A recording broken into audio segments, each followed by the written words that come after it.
let's be honest, April's going to be the worst cost of living crisis for about half a century. It's critical that the Chancellor reconsider some of his stances and perhaps reverse some of the decisions that were made last year, including perhaps the cut to universal credit back in October.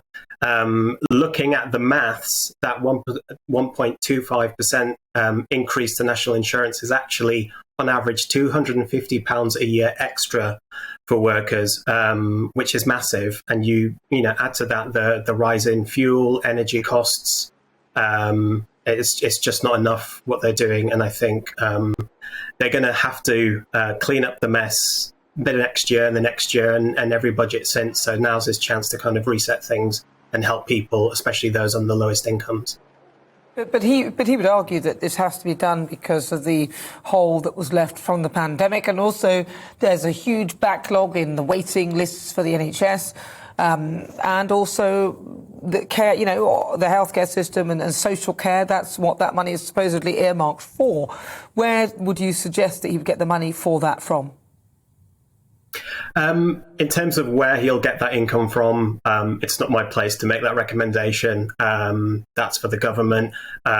Thinking long term, thinking about families across the country, especially those communities, minoritized ethnic communities, the disabled people who are worst impacted, especially by the pandemic.